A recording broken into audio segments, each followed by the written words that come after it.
मध्ये दग्गरिं प्रायः श्रीनिवासानुकम्पया इक्षुसारस्रवन्त्येव यन्मूर्त्या शर्करागितम् इदं कविभ्यः पूर्वेभ्यः नमो वाकं प्रसात्पहे विन्देम देवतां वाचमृतामात्मनः कलाम् மகாகவி காளிதாசனுடைய ரகுவம்ச மகாகாவியத்துல 12வது சர்க்கம் பார்த்துட்டு இருக்கோம். அதுல இன்றைய தினம் நாம் 81வது ஸ்லோகத்தை பார்க்க போகிறோம். இதுல ராமபிரான் லங்கா நகரத்துக்கு சென்று அங்கிருந்தவர்களை சம்ஹாரம் பண்ணிட்டு இருக்க. அந்த சமயத்துல கும்பகர்ணன் வரான். அந்த கும்பகர்ணன் வந்த உடனே அவன் தீர்க்க நித்ரன், அதாவது 6 மாசம் தூங்குவான், 6 மாசம் முடிச்சுட்டு இருப்பான். அந்த கும்பகர்ணனை ராமர் என்ன பண்ணார்னா, ஏண்டாப்பா உங்க அண்ணன் அனாவசியமா உன்னை எழுப்பிட்டான், உனக்கு தொந்தரவு கொடுத்துட்டான், இப்ப நான் உனக்கு இனிமே தீர்க்க நித்திரை எப்பொழுதும் நீ தூங்கிட்டே இருக்கிறப்ப நான் உன்னை பண்றேன் அப்படின்னு சொல்லி அந்த கும்பகர்ணனை சம்ஹாரம் பண்ணதாக காளிதாசன் ரொம்ப அழகான பதப்பிரயோகங்கள்லாம் பண்ற.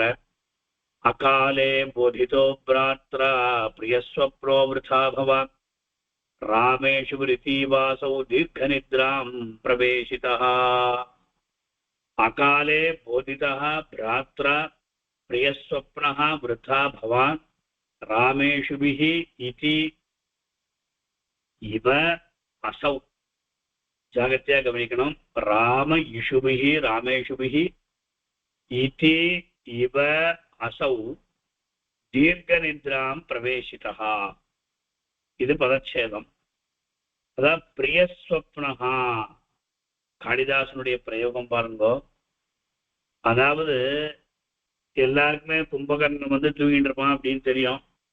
ஆத்துல கூட நம்ம பசங்க ஒரு மனாய் தூங்கினா, என்னடா கும்பகர்ணன் போல தூங்கிட்டு இருக்கேன் அப்படின்னு சொல்லுவோம். ஆண்டாள் நாச்சியாரும் திருப்பாவையில உனக்கு தோத்து உங்க 2 பேருக்கும் ஒரு சண்டை நடந்து அதுல உனக்கு கும்பகர்ணன் உனக்கு அந்த தீர்க்க நித்திரை கொடுத்துட்டானா அப்படின்னு சொல்றா போல இங்க பிரியஸ்வப்னஹா அப்படின்னு பதப்பிரயோகம் பண்ற.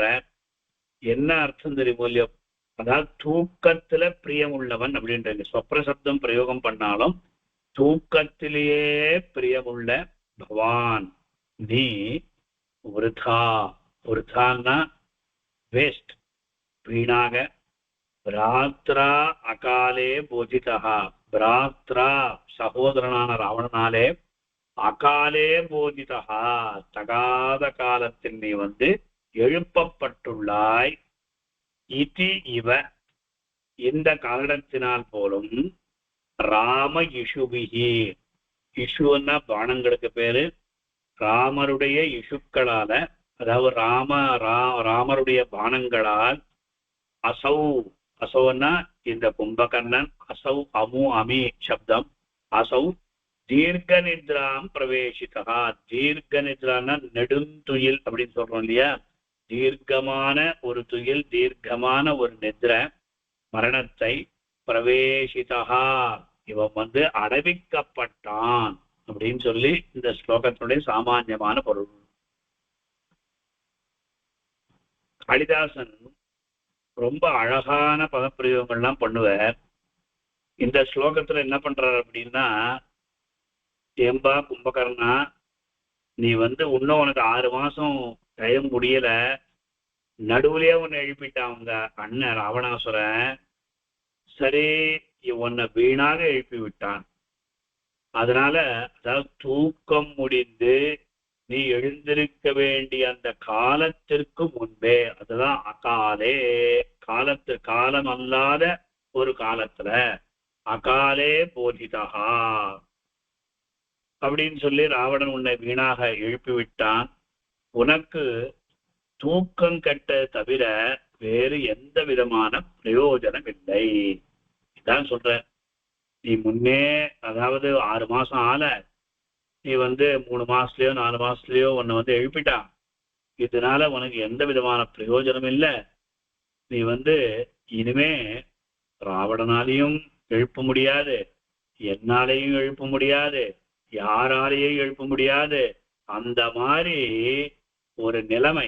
அதாவது நீ நன்றாக இனிமே தீர்க்க நிதிரை பண்ணு அப்படின்னு சொல்லி நினைத்தது போலும் ராமரானவர் அவருக்கு நெடுந்துயிலை அதான் அடைய செய்தார். அப்படின்னா இனிமே அவன் ஏந்துக்க மாட்டான், அப்பேர் அவன் மரணத்துக்கு ஆளாக்கினார் அப்படின்னு சொல்லி இந்த ஸ்லோகத்துடைய தாற்பயம். இதுல என்ன ஒரு ஆச்சரியம் அப்படின்னா, கும்பகர்ணனோட ரொம்ப போரிடவில்லை. ராமர் ஸ்மயமான முகாம்புஜா, அவர் சிரிச்சுண்டே வதம் பண்ணிட்டார் அப்படின்னு சொல்ல. உத்பிரேக்ஷையா பிருகுட்டியாதினாவினா மிதபூர்வமேவ தத்வரஹா. கும்பகர்ணனோட ரொம்ப சண்டை போடாத அவர் ஸ்மயமான முகாம்புஜனா இருந்துண்டு அவரை அந்த கும்பகர்ணனை சம்ஹாரம் பண்ணதாக இந்த ஸ்லோகத்துடைய தாத்பரியம். அகாலே போதிதோ பிராத்ரா பிரியஸ்வப்னோ விருதா பவான் ராமேஷுபிஹி இதி இவ அசௌ. அதாவது இதி இவ அப்படின்னா இந்த காரணத்தினால அந்த போரும், ராமேஷுபிஹி அசௌ இவன் அதாவது கும்பகர்ணன் தீர்க்க நித்ராம் பிரவேசிதா, பிரவேசிதகன்னா அடைவிக்கப்பட்டான் அப்படின்னு சொல்லி தாத்பரியம். அடுத்தபடியாக 83வது ஸ்லோகத்தை பார்க்கலாம். நிர்யயௌவத பௌலஸ்த்யஹ புனர்யுத்தாய மந்திராத் அராவணம் அராமம் வா ஜகதத்யேதி நிஷ்சிதஹ. நிர்யயௌ அத பௌலஸ்த்யஹ புனः யுத்தாய மந்திராத் அராவணம் அராமம் வா ஜகத் அத்ய இதி நிஷ்சிதஹ. இது என்ன ஒரு ஆச்சரியம்னா, பிரயோகங்களை பார்க்கணும். அராவணன் அராமன்,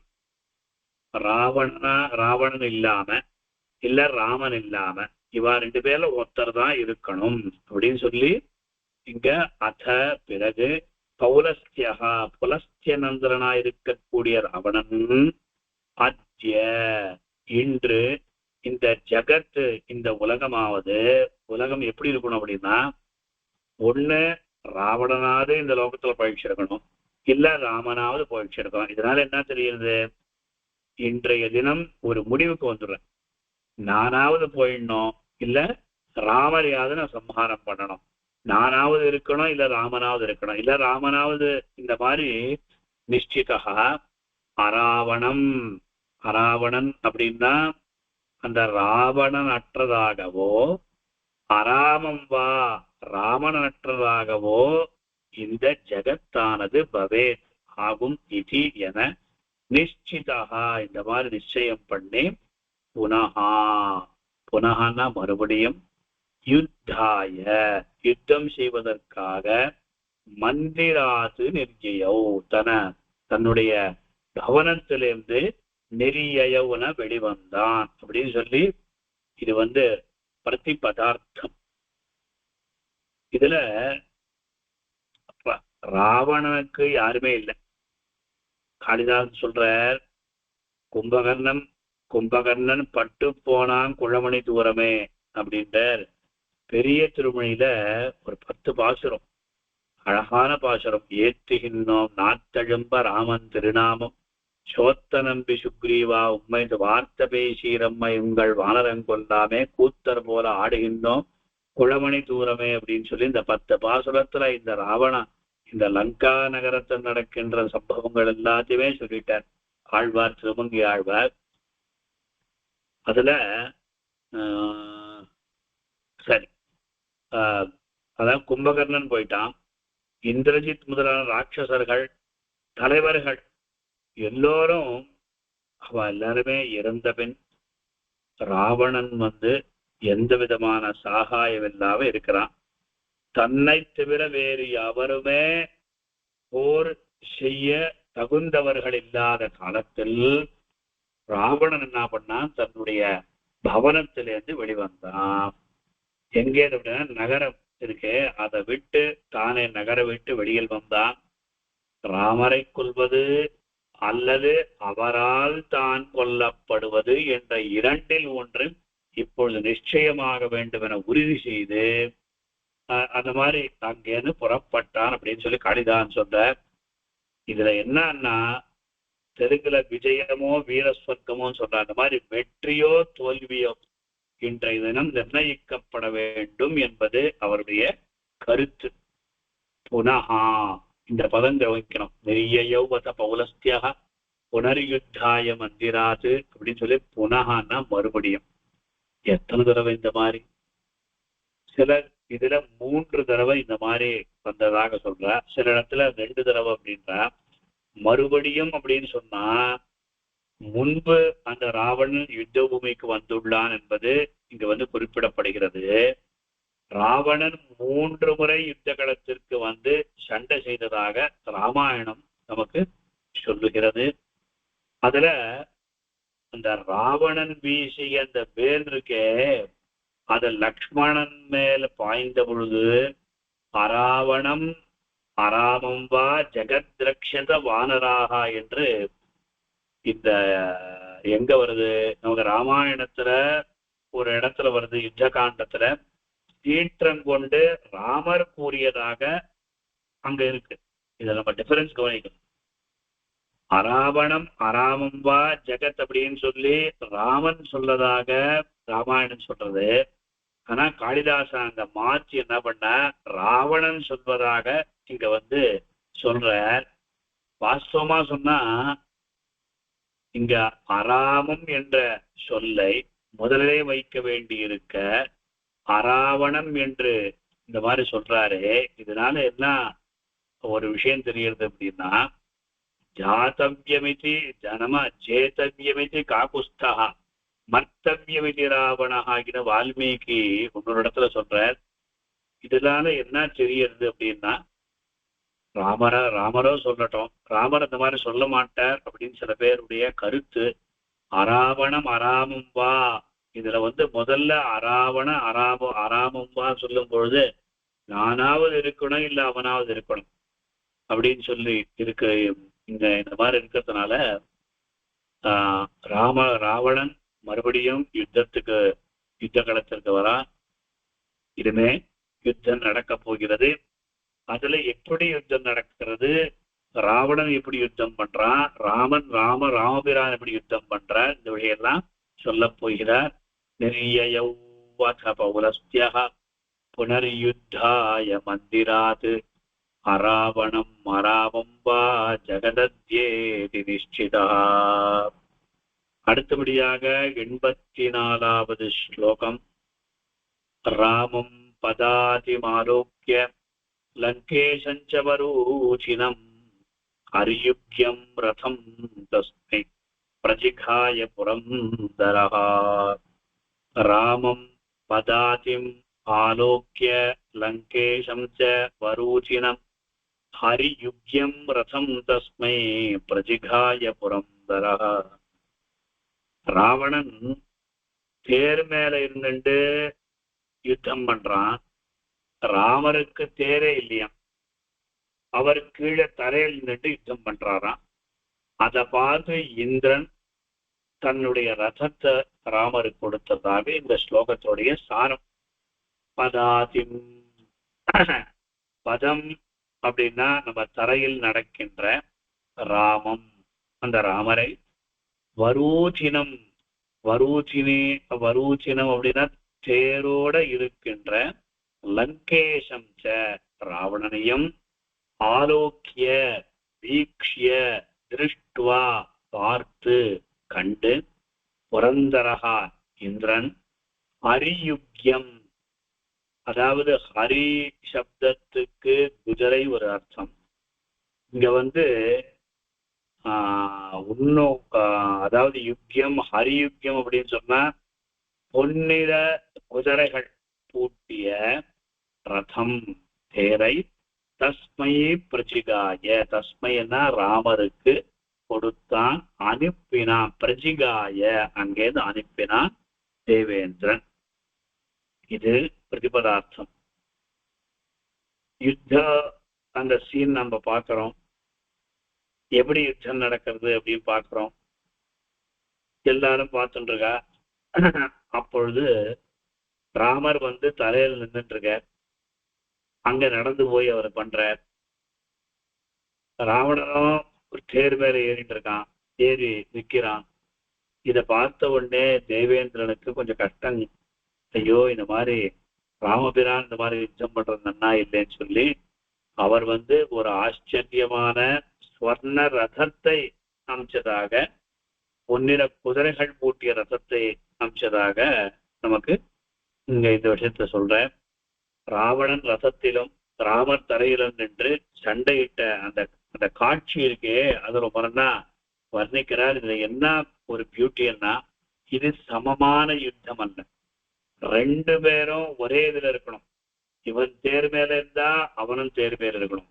இவன் தரையில இருந்தா அவனும் தரையில நிக்கணும்.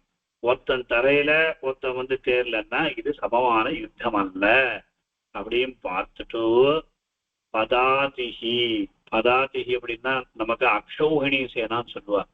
ரத கஜ துரக பதாதி. ஒரு யுத்தம் அப்படின்னா அநேக ரதங்கள் இருக்கும். அதே மாதிரி அநேக யானைகள்லாம் இருக்கும், நிறைய யானைகள்லாம் இருக்கும். அந்த மாதிரி நிறைய குதிரைகள்லாம் இருக்கும். சேனை, அதாவது பதாத்தின்னு சொல்றமே, நிறைய கிட்டத்தட்ட ஆயிரக்கணக்கான ஒரு சைன்யங்கள் போயிட்டே இருக்கும் எல்லாம் அந்த காலம். அதனால பதாதிகி அப்படின்னா வாகனமில்லாத தரையில் நடந்து செல்பவர் யார் இருக்கிறார்களோ அவர்களுக்கு பதாத்தின்னு பேரு. பத சப்தத்துக்கு கால்கள் அப்படின்னு அர்த்தம். இதுல பதப்பிரயோகம் பார்க்கணும். வரூத, இந்த வரூத அப்படின்னா ஒரு ஒரு எப்பேற்பட்ட எப்படி சொல்றது அப்படின்னா, ரதங்கள், அதாவது ரதம் எல்லாம் ஒரு தடவை இமேஜ் பண்ணிக்கலாம், இமேஜினேஷன். ரதங்கள் ஒண்ணுத்துக்கு ஒண்ணு இடிச்சுக்கிறா போல இருக்கும். ரதங்கள் ஒண்ணுத்துக்கு ஒண்ணு இடிச்சுக்கிறா போல இருக்கும். அந்த மாதிரி இல்லாத ரதங்கள் ஒன்றோடொன்று மோதாமல் இருப்பதற்காக அந்த ரதத்திற்கு முன்னும் பின்னும் அமைக்கப்பட்டுள்ள மரம் இங்கு இந்த மாதிரி அதனுடைய ரதத்தை குறித்தது. இதனால என்ன சொல்றார் அப்படின்னா, நம்ம ஒரு வாகனம் வச்சுட்டு இருக்கோம், ஒரு இன்னோவா வச்சுட்டு இருக்கோம், ஒரு எர்டிகா வச்சுட்டு இருக்கோம், இல்ல வேற எதுனா வண்டி வச்சிருக்கோம். அதுக்கு முன்ன பெரிய ஒரு ஸ்டீல் இல்ல ஐரன்ல ஒரு முன்ன வச்சிருக்கோம். அதே மாதிரி பின்னாலேயும் இருக்கும். இதனால ஆக்சிடென்ட் ஆனாலும் ஒன்றும் ஆகாது. அதே ரீதியில ரதமும் அந்த மாதிரி இருக்கா, ஒண்ணுத்துக்கு ஒண்ணு அது வராசிக்காம இருப்பதற்காக பின்னையும் ஒரு மரம் அந்த மாதிரி வச்சுட்டு போகலாம். அப்பேற்பட்ட வரூத. அது மாதிரி புரந்தரகா இந்திரன், அதுக்கு புரந்தரகா இந்திரன் ஏன் பேர் வந்தது அப்படின்னா, பகைவர்களினுடைய ஒரு நகரத்தை அழிப்பவனானபடியால் அவனுக்கு புரந்தரகா அப்படின்னு பேரு. ஹரி சப்தத்துக்கு பொன்னிறமான அப்படின்னு சொல்லி அர்த்தம். இதுல ஹரிபிகி சூரிய சங்காசைகி என்று வால்மீகின்னு சொல்றாராம். இந்திரனுடைய குதிரைகளை விசேஷம் பண்ணார். யுக்கிய சப்தத்துக்கு ரதத்தை இழுக்கின்ற காளை அல்லது குதிரை. ஹரியுக்கியம் சொன்னார் இல்லையா, யுக்கிய சப்தத்துக்கு அந்த ரதம் எப்படி ஓடும் அப்படின்னா அந்த குதிரைகள் ஓடிட்டே இருக்கணும் இல்லையா, அந்த மாதிரி யுக்கிய சப்தத்துக்கு ரதத்தை இழுக்கின்ற காளை அல்லது குதிரை. ஹரிசப்தத்துக்கு குதிரை என்ற பொருள் கூட உண்டு நமக்கு. ஹரியுக்கியா அப்படின்னா குதிரைகளை ரதம் இழுப்பவனை கொண்ட அப்படின்ற மாதிரி நிறைய பேருண்டு. இந்த மாதிரி இந்த ஸ்லோகத்தின் மூலமாக நாம் தெரிந்து கொள்ள வேண்டிய விஷயம் என்னவென்றால், தேவேந்திரன் ஒரு அழகான ரசத்தை கொடுத்தான், நல்ல குதிரைகளோட கூடிய ரசத்தை கொடுத்தான், ஸ்வர்ண ரசத்தை கொடுத்தான். காரணம் என்னவென்றால், ராவணாசுரன் குதிரை மேல ஏறி சண்டை போட போறான். ராமருக்கும் அந்த மாதிரி ஒரு இது கிடைக்கட்டுமே அப்படின்னு சொல்லி இந்த ஸ்லோகத்துல சொல்றேன். அடுத்தபடியாக 85வது ஸ்லோகம். தமாதூதத்வஜபடம் வ்யோமகங்கோர்மிவாயுபிஹி தேவசூத புஜாலம்பி சைத்ர மத்தியாஸ்தராகவஹ தம் ஆதூத துவஜபடம் व्योम गंगोर्मि वायुभिः देवसूत भुजालंबी जैत्रम अध्यास्त राघवः राघवः रामर व्योम गंगा ऊर्मि वायुभिः व्योम शब्दத்துக்கு ஆகாஷம் கங்கை அப்படின்னா ஆகாச கங்கை ஆகாச கங்கையினது ஊர்மின்னா அலைகள் அந்த அலைகளின் வாயுன்னா காற்று இது எப்படி இருக்குன்னா ஆகாச கங்கை இருக்கின்றதே அந்த ஆகாச கங்கையினுடைய அலைகள் அந்த அலைகளுடைய காற்றினால் என்ன நடக்கிறது அப்படின்னா ஆதூத துவஜபடம் துவஜபடம்னா கொடி அந்த கொடியானது ஆதூத்தமுடினா அசைக்கப்பட்ட கொடி துணியை உடையதும் ஜெயித்ரம் ஜெயித்ரமுடினாலே வெற்றி கொள்வதுமான தம் அந்த ரசத்தில் தேவசூத புஜாலம்பி ஒண்ணும் இல்ல சிம்பிள் திங் புரந்தரன் இந்திரன் ஒரு பொன்னிறமான ஒரு குதிரைகளோட கூடிய ஒரு ரதத்தை கொடுத்தான் ராமர் அது மேல ஏறுறார் இதுதான் சொல்லணும் இங்க தேவசூத புஜாலம்பி அப்படின்னா தேவசூதா மாதலி அந்த மாதலியின் தோளை பிடித்து கொண்டு அத்தியாஸ்த ராமர் ஏறி அமர்ந்தார் இதுக்கு இவ்வளவு கஷ்டப்படுறார் காளிதாசர் அப்படின்னா இதுல ஒரு அழகு இருக்கு இப்போ இந்திரன் அனுப்பிய ரதம் அந்த ரதத்தில் இந்த மாதலி அவன் தான் ரத சாரதி அவன் அந்த மாதலியினுடைய கைலாக கொடுக்க ஏறி அமர்ந்தார் அவர் இப்போ தேவர் உலகு இருக்கின்றது அந்த தேவர் வரும் பொழுது அந்த ரதம் எங்கேருந்து வருது இந்த ரதம் அப்படின்னா மேல் லோகத்திலேருந்து வருது மேல் லோகத்துல கீழ் லோகத்துக்கு வருதான் அந்த மேல் லோகத்துல வரும்பொழுது துவஜபட்டம் இருக்கே அந்த துவஜபட்டமானது மேல் லோகத்துல இருக்கின்ற ஆகாச கங்கை அலைகளில் மேல வர வாயு இருக்கே அதனால அப்படி ஒரு அதாவது ஆட்டப்பட்டது இப்படியாக அந்த கொடியின் மீது ஸ்வர்க்கத்தில் பிரவகிக்கின்ற கங்கையின் அலைகள் என்றும் எழுந்த குளிர்ந்த காற்றானது வீசுகிறது அப்படின்ற தேவகங்கை அப்படின்னா ஆகாச கங்கை இந்த ஆகாச கங்கருடைய குளிர்ந்ததான காற்று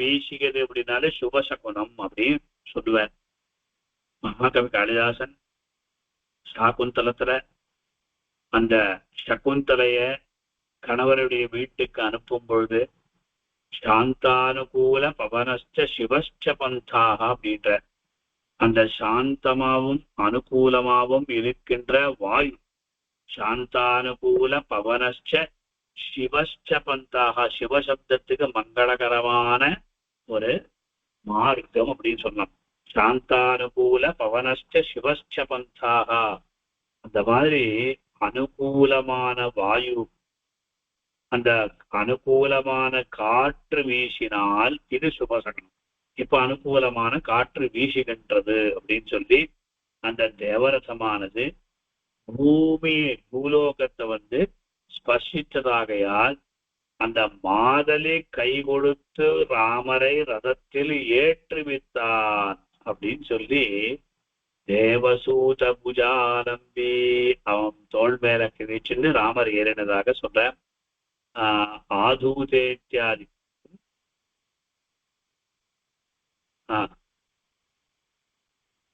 ஒரு யானை மேல ஏறினா கூட நமக்கு என்ன ஆகும்னா யானையினுடைய கால் அந்த கால் நமக்கு கொடுத்து அந்த யானையானது நம்மள மேல ஏற்றும் அந்த மாதிரி இங்க கூட என்ன ஆகுது அப்படின்னா அந்த மாதலினுடைய தோல் மேல கை போட்டுட்டு அது ஆலம்பனம் பண்ணி ராமரானவர் அந்த ரசத்தை ஏறினார் அப்படி இந்த சுத்தத்தினுடைய தாத்பரியம் தமாதூதத்வஜபடம் வ்யோமகங்கோர்மிவாயுபிஹி தேவசூத புஜாலம்பி சைத்ரமத்யாஸ்த ராகவஹ அத்தியாஸ்த அப்படின்னா அமர்ந்தார் ஏறினார் அப்படின்ட்டு அர்த்தம் தேவசூதா அப்படின்னா மாதலினுடைய புஜத்தை ஆலம்பனம் பண்ணியவாறு இவர் மேல ஏறினார் அப்படின்னு சொல்லி இந்த ஜெயித்ரம் அப்படின்னு பதப்பிரயோகம் பண்ணாரே, ஜெயித்ரம்னா ஜெயிக்க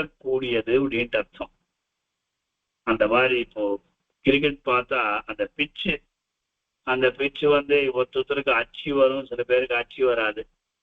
அதனால இன்னைக்கு இந்தியா மேட்ச் நடந்துட்டு இருக்கு, அந்த பிச்சு சில சமயம் அச்சு வரல. இன்னைக்கு என்ன அர்த்தம் பார்க்கலாம். இந்த மாதிரி ஜெயித்ரம் அப்படின்னாலே அந்த ஜெயத்துக்கு ஒரு இருப்பிடம், அந்த மாதிரி சொல்லலாம். ஜெயித்ர யாத்திரை அப்படின்னு சொல்றேன். அடுத்தபடியாக 86வது ஸ்லோகம். மாதலிஸ்தஸ்ய மாகேந்திர மாமுமோஜ தனுச்சதம் யத்ரோத்பல தலக்ளைப்யமஸ்திராண்யாபுஹு சுரத்விஷாம்.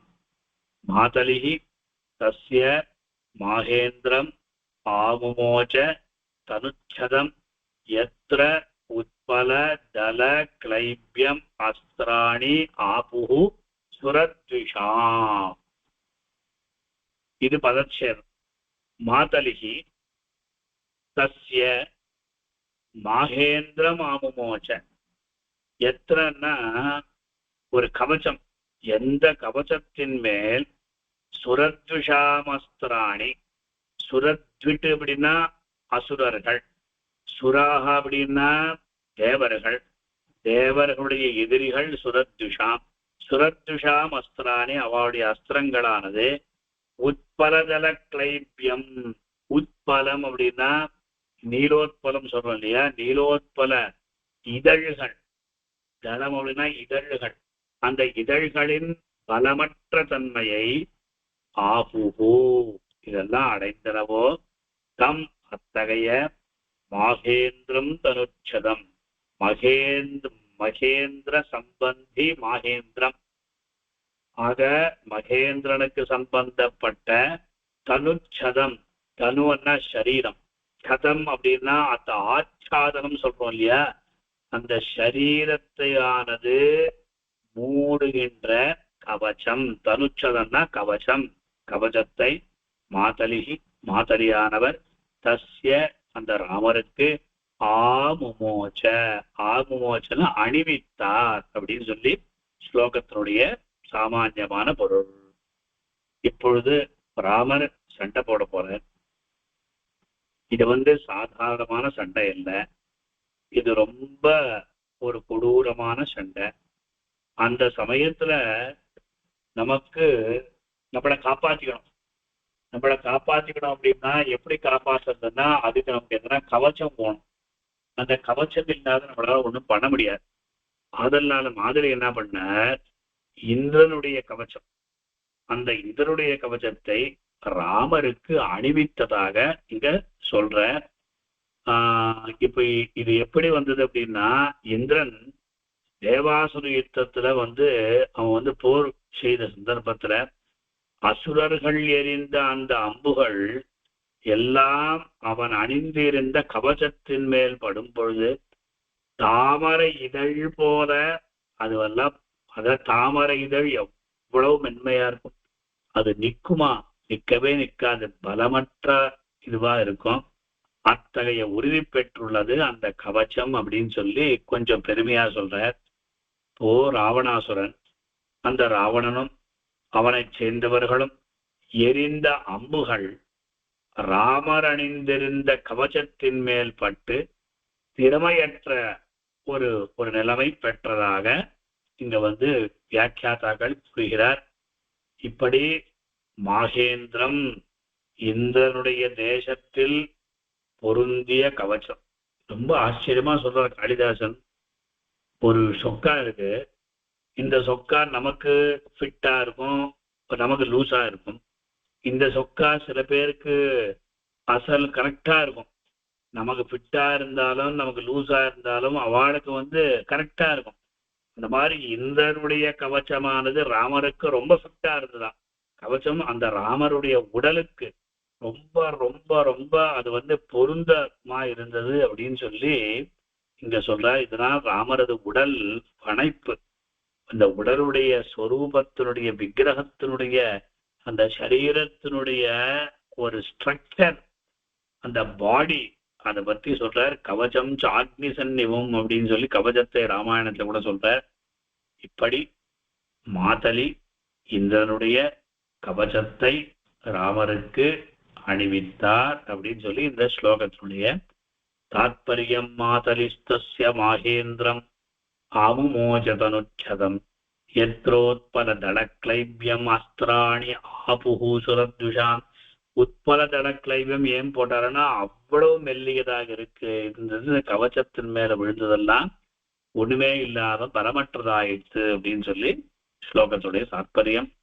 அடுத்தபடியாக 87 அந்யோன்ய தரிசன பிராப்த விக்ரமாவசரம் சிராத் ராமராவணயோர் யுத்தம் சரிதார்த்தமிவாபவத். அந்யோன்ய தரிசன பிராப்த விக்ரம அவசரம் சிராத் ராம ராவணயோ யுத்தம் சரிதார்த்தம் இவ அபவத்.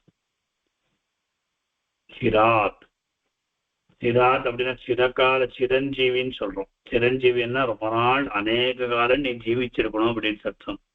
சம்ஸ்கிருதத்துல சிரம் அச்சிரம் அப்படின்னு 2 பதம். அச்சிர காலத்துல அப்படின்னா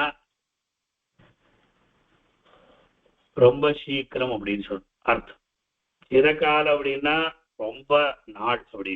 இந்த சிராது வெகு காலத்திற்கு பின் அந்யோன்ய தரிசன பிராப்த விக்ரமாவசரம். அந்யோன்யம் ஒருவரை ஒருவர், தரிசனம் பார்க்கிறது, காண்பதால், சந்தித்ததால், விக்ரம அவசரம் அந்த அடையப்பெற்ற பராக்கிரம சந்தர்ப்பமுடைய ராமராவணயோகோ யுத்தம் ராமருக்கும் ராவணனுக்கும் நடக்கின்ற யுத்தமானது சரிதார்த்தம். சரிதார்த்த சப்தத்துக்கு பயனுடையது, பயனுடையதாக அபவதிவ இது ஆயிற்று போலும் அப்படின்னு சொல்லி ஒரு பிரதிபதார்த்தத்தை சொல்ற. இதனுடைய தாற்பயம், இதனுடைய பாவம் என்ன அப்படின்னா, சிறந்த வீரன் ராமன், அதே மாதிரி சிறந்த வீரன் ராவணன் 2 பேருமே வெகு காலத்திற்கு பின் தமக்கு ஒத்த அந்த பகவனை சந்தித்ததால் தமது முழு பராக்கிரமத்தையே காண்பிக்க ஒரு வாய்ப்பு பெற்றனர். சமான பலம் இருக்கணும். சமான பலம் இருந்தாதான் சண்டை போடுறதுக்கும் நமக்கு ஒரு இஷ்டம் இருக்கும். ஒருத்தன் ரொம்ப நோஞ்சானா இருப்பான், அவனோட பகில்வான் போய் சண்டை போட்டா நல்லா இருக்குமா? நல்லா இருக்காது. அதனால இவா 2 பேருமே பல காலமாக பிரதீட்சிச்சுட்டே இருக்காளாம், ராமரும் ராவணனும். ராமர் தனக்கு கிடைக்கணும், அவனோட சண்டை போடணும். ராவணன் தனக்கு கிடைக்கணும், அவனோட சண்டை போடணும். அதுதான் இங்கு காளிதாசன் ராமராவணையோர் யுத்தம் சரிதார்த்தம். லோகத்துல நீ எங்க கேட்டாலும் ராமராவண இவர்களுக்கு நடந்த யுத்தம் போல எந்த யுத்தமே நடந்ததில்லை. அதனால்தான் இங்க ஒரு உதாரணம் கூட அந்த மாதிரிதான் கொடுக்குறாளாம்.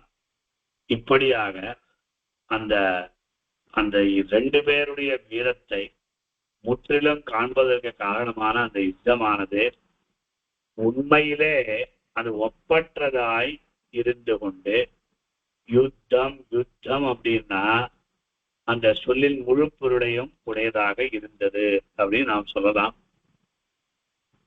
இப்பொழுது ராமர் மாதலிய சகாயமாக கொண்டு தேர் மேல ஏறிட்டார்.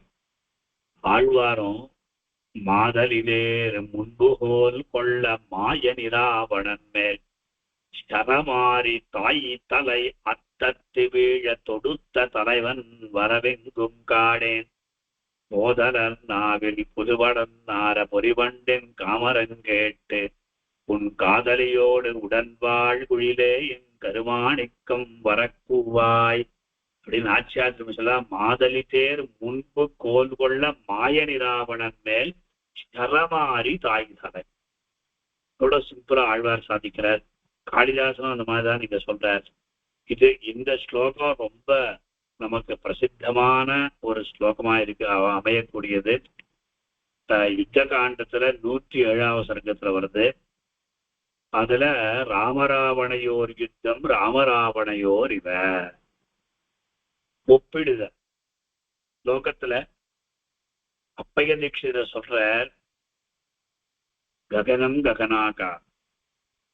ஆகாசத்துக்கு எந்த வஸ்துவோட நாம் ஒப்பிடுறது அப்படின்னா ஆகாசத்தோட தான் ஒப்பிடுறோம். ககனம் ககனாகா. சாகரஹா சாகரோபமஹா. சமுத்திரத்துக்கு ஒப்பான, அதாவது ஒரு சிமிலி, ஒரு உபமானம் எங்க அப்படின்னா வேற எங்கேயும் கிடைக்காது, சமுத்திரம் தான் கிடைக்கும். அந்த மாதிரி ராமராவண யுத்தம் எப்படி நடந்ததப்பா அப்படின்னா இந்த மாதிரி இதுக்கு முன்ன அவ சண்டை போட்டாலே அந்த மாதிரி நடந்தது அப்படின்னு சொல்லுவான். ஆனா இப்போ அந்த மாதிரி சொல்லவே முடியவே முடியாதான். ராமராவணையோர் யுத்தம் ராமராவணையோகோ இவ. ராமராவண யுத்தம் எப்படி நடந்ததுன்னா ராமராவண யுத்தம் போது நடந்தாலும் இது இந்த யுத்தம் போல் நடந்தது சொல்லவே முடியாது. மாதிரி ரொம்ப ஆச்சரியமான இது. இதுல அந்த ராவணனும் நிறைய அவன் போர் செய்திருக்கான். ஆனா அவனுக்கு சமமான, ராவணனுக்கு சமமான எதிரி இல்லை, ராமனுக்கு சமமான எதிரியும் இல்லை. இவா ரெண்டு பேரும் இப்பொழுது ஒருத்தருக்கு ஒருவர் சண்டை போடுறா அப்படின்னா அது ஒரு பக்கம் பார்த்தா கண்கொள்ளா காட்சிதான். ஆகா, எப்பேற்பட்ட சண்டைப்பா இந்த ரெண்டு பேருக்கும், ஒருத்தருக்கு ஒருத்தர் தோத்தவர் இல்லை அப்படின்னு சொல்றா போல இங்க சொல்ற சந்தர்ப்பம் தான் ஓணும் நமக்கு. அந்த மாதிரி நிறைய பேர் எதிரிகள் இருக்கா. ராமகரன், விராதன், கும்பகர்ணன் முதலிய அரக்கரை எல்லாத்தையும் எங்க அனுப்பணுமோ எல்லாத்தையும் அனுப்பிச்சுட்டார். தன்னுடைய பராக்கிரமத்தை முற்றிலும் காட்ட விரும்பினார் ராமன். அது இந்த சமயத்துல அவர் தன்னுடைய ஒரு சக்தி என்ன இருக்கோ அந்த சக்தியை கொஞ்சம் காண்பிச்சதாக இந்த ஸ்லோகம் நமக்கு சொல்லுகிறது. அந்யோன்ய தரிசன பிராப்த விக்ரமாவசரம் சிதாத் ராமராவணையோர் யுத்தம் சரிதார்த்தம் இவாபவத். சரிதார்த்தம் அப்படின்னாலே அது சரிதம் ஆயிடுச்சு அப்படின்னாலே ஃபுல் ஃபெல் அப்படின்னு சொல்றோம் இல்லையா, அந்த மாதிரி ஆயிடுச்சு அப்படின்ற. அடுத்தபடியாக புஜமூர்தோரு பாகுல்யாத் ஏகோபி தனதானுஜः ததிருஷேஹி அயதா பூர்வோ மாத்ருவம்ச இவஸ்திதः. புஜம், புஜ, மூர்த, ஊரு, பாகுல்யாத் ஏகோபி தனத அனுஜः ததிருஷேஹி அயதா பூர்வः மாத்ருவம்ச இவஸ்திதः. அயதா பூர்வः, யதா பூர்வம் அப்படின்னா இதுக்கு மின் போல, அயதா பூர்வம் அப்படின்னா முன் போல இல்லாத. புஜ, மூர்த, ஊரு, பாகுவியாது. புஜன்னா புஜங்கள், மூர்தான்னா தலை, ஊரு அப்படின்னா தொடை, பாகுவியான்னா அதிகம். ஆக புஜங்கள், தலைகள், தொடைகள் இவர்களின் பன்மை காரணமாக ஏகோபி தனியனாக ஒருவனாக இருப்பினும் தனதானுஜகா, தனதஸ்ய அனுஜகா, தனதானுஜகா, தனதகா அப்படின்னாலே குபேர். ஆக ராவணன் மாத்ருவம்சே, மாத்ருவம்சனா அவருடைய தாய் வம்சம், அந்த தாயின் இனத்தவரடியில் ஸ்திதகா இவ நிற்பவன் போல ததிருஷே காணப்பட்டான் அப்படின்னு சொல்லி இந்த ஸ்லோகத்தினுடைய சாமான்யமான ஒரு பிரதிபதார்த்தம்.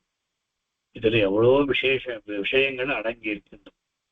முதல்ல அரக்கர்கள், ராட்சசர்கள் பலரும் மாண்டதால் ராவணன் முன்போல இங்க அதாவது அவன் சுற்றி இருப்பவர்கள், மக்கள், அரசர்கள் இவர்களால் சூழப்படாது யுத்த பூமியில் தனியே நின்று கொண்டு போர் புரிந்தான். நான் கவனிக்கணும். ஏன்னா ராமர் சண்டை போடுற, ராவணாசுரன் அங்க சித்தமா இருக்கான். இந்த சமயத்துல ராவணனோட யாருமே இல்லையா, அதுதான் காளிதாசன் சொல்ற, ராவணனோட யாருமே இல்லை இந்த சமயத்துல. இப்ப என்ன ஆறுது அப்படின்னா முதலாக இந்த போர்க்களத்தில் தனித்து நின்று போராடும் இதுல முக்கியமாக என்ன சொல்றாரு அப்படின்னா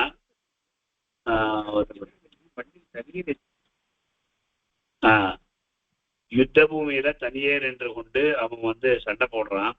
ஆனாலும் அவன் எத்தனை கைகள், புஜ ஊர்த ஊரு பாகுள்யாத்து ஏகோபி தனதானுஜா அப்படின்னு சொல்றாரு. தனதா அப்படின்னா குபேரம், குபேருடைய தம்பி அப்படின்ட்டு அர்த்தம். புஜம், அவனுக்கு எத்தனை புஜங்கள் இருக்கின்றது, எத்தனை சிரசுகள் இருக்கின்றது, எத்தனை கால்கள் இருக்கின்றது. பாகுழி அப்படின்னா அநேகம்.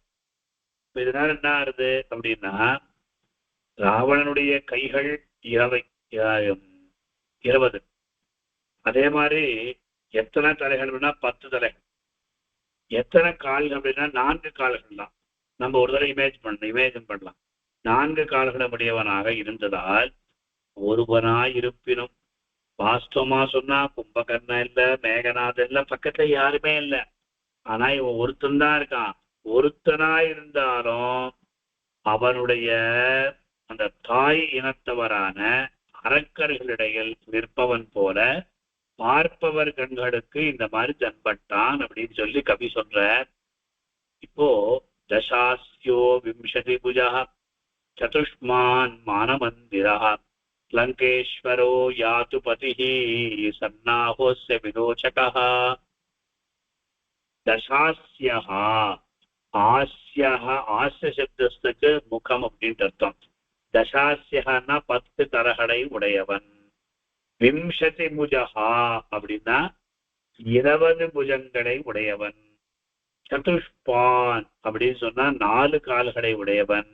லங்கேஸ்வரஹா யாத்துபதி அப்படின்னு சொல்லி இந்த உரையாசிரியெல்லாம் சொல்ற. அந்த வால்மீகி என்ன பண்ற, ராவணனுடைய உருவத்தை அவர் வர்ணிக்கணும் பார்த்து தசாஸ்யோ விம்சதி புஜகா என்று இருமுறை அதை கூறுகின்றார். அதாவது ராவணன் 4 கால்களை உடையவன் என இது சில நிகண்டு, வைஜெயந்தி நிகண்டு எல்லாம் சொல்றது. அதுக்கு என்ன காரணம்னா, எப்படி இதெல்லாம் நம்ம கண்டுபிடிக்கிறது அப்படின்னா புராணங்கள்ல சொல்லப்பட்டிருக்கு. இந்த நிகழ்வு சொல்றார், வாயு புராணம் அந்த மாதிரிதான் சொல்றதான். இப்படி ராட்சசர்கள் எல்லோருமே அங்க குரு விகடனை பொதுவாக கூறி, உதாரணமாக ராவணனை வர்ணிக்கும் இடத்தில் இந்த மாதிரி சொல்றார். சங்கு கர்ணோ தசக்ரீவா பிங்களோ ரக்த மூர்த்தா சதுஷ்பாத் விம்சதி புஜா மகாகாயோ மகாபலஹ நிசர்காத் தாருண க்ரூரஹ ராவணாத் ராவணஸ்து சஹா அப்படின்னு சொல்லி இது வாயு புராணத்திலேயோ எங்கோ இருக்கு இந்த விஷயம். இப்படி இந்த ஸ்லோகத்துல 10 தலைகள், 20 புஜங்கள், 4 கால்களை உடையவன் ராவணன் அப்படின்னு சொல்லி கண்டிக்கிறார். இந்த மாத்ருவம்சம் சொல்றாரு. இந்த மாத்ருவம்சத்தினுடைய ஒரு அர்த்தரார்த்தம் என்ன அப்படின்னா, ராட்சசர்களின் கூட்டமே எதிரில் நிற்பது போல ராவணன் காணப்பட்டான் அப்படின்னா அத பரிவாரகா சன்னபி ராவணா, எல்லாருமே போயிட்டான். போனாலும் ராவணகா ஏக ஒருத்தனா இருந்தாலும் அவனுடைய தலைகள், அவனுடைய புஜங்கள் இதெல்லாம் அவனுக்கு நிறைய பேர் இருந்ததாக சொல்லப்படுகிறது இந்த ஸ்லோகத்தின் மூலமாக. இப்படி அயதா பூர்வகா மாத்ருவம்சா, ராட்சசர்களின் கூட்டமே எதிரில் நிற்பது போல அப்படின்னு சொல்லி இதுக்கு அர்த்தம் சொல்ற. அடுத்தபடியாக 89வது ஸ்லோகம். ஜேதாரம் லோகபாலானாம் ஸ்வமுகைரச்சிதேஸ்வரம் ராமஸ்துரித கைலாசமராதிம் பக்மன்யத. ஜேதாரம் லோகபாலானாம் ஸ்வமுகைஹி அர்ச்சித ஈஸ்வரம் ராமஹ துலித கைலாசம் அராதிம் பக்மன்யத. லோகபாலானாம் ஜேதாரம், ராவணனுடைய பெருமையை சொல்ற. லோகத்துல யாராவது சத்ருக்களுடைய பெருமையை சொல்லுவாரா அப்படின்னா சொல்ல மாட்டோம். ராமர் ராவணனுடைய ஒரு பெருமையை, அவருடைய மகிமையை, அவனுடைய பராக்கிரமத்தை கொண்டாடுகிறார் இந்த ஸ்லோகத்தின் மூலமாக.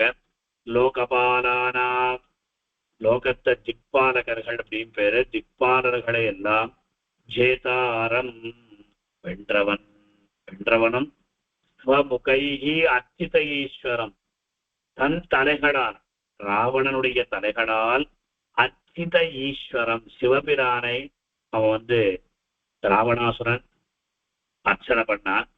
துலித கைலாசம், அந்த கைலாச பர்வதம் இருக்கிற கைலாச பர்வத்தை தூக்கிட்டான். தூக்கியவனுமான ஆராதிம் பகவன் ராவணனை ராமஹா பகு அமன்யத, ராமர் ரொம்ப மதித்தாராம். இந்த மாதிரி யாராவது சொல்லுவாளா? காளிதாசன் இவ்வளவு அழகா சொல்ற.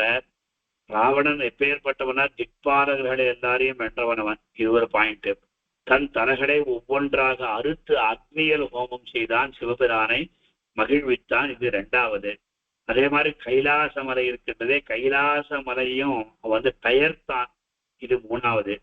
இத்தகைய வீரமுள்ள அந்த ராவணனை நேரில் கண்ட பொழுது தமக்கு தகுந்த பகவனே இதே வந்துள்ளான் என்று அறிந்து ராமரானவர் அவனது வீரத்தை மனத்திலே ரொம்ப மதித்ததாக சொல்ற.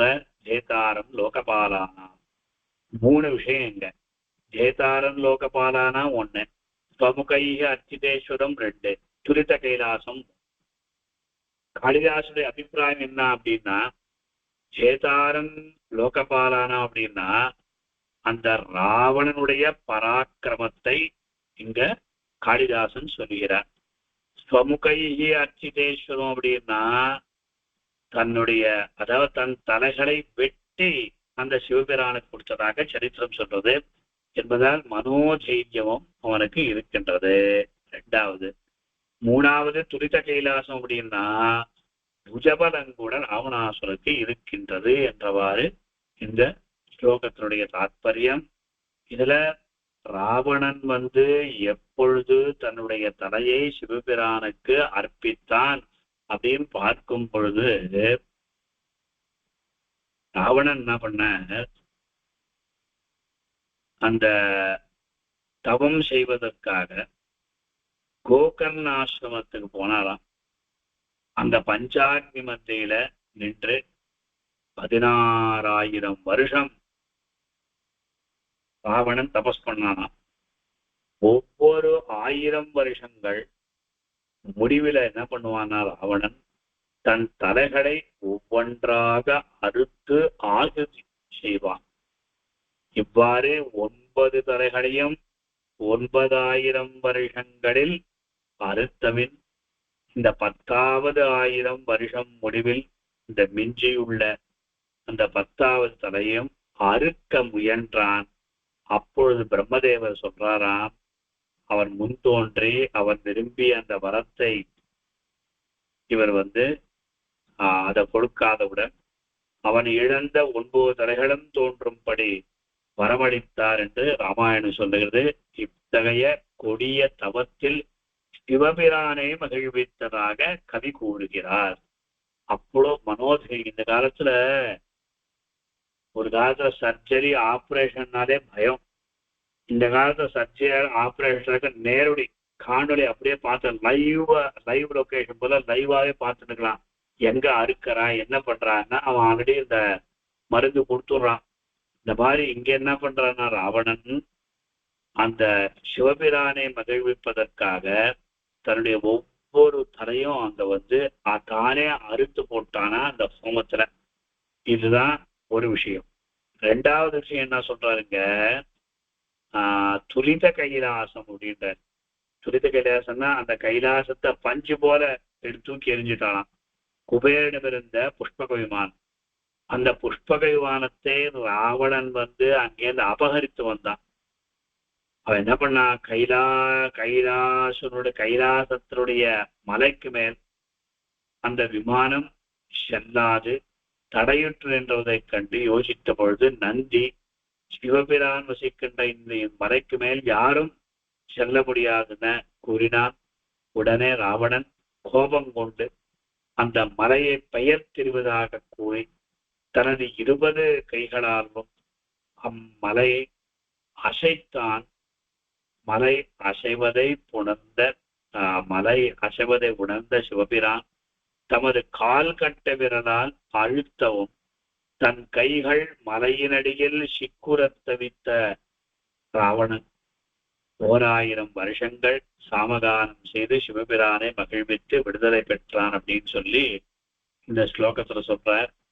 இவ்வாறாக ராவணனுடைய பெருமையை, ராமர் பறக்க பேசின விஷயத்தை காளிதாசன் நன்கு நமக்கு காண்பிக்கிறார். அடுத்தது நாம் அப்புறம் அடுத்த இதுல பார்த்துக்கலாம். ஸ்வஸ்தி.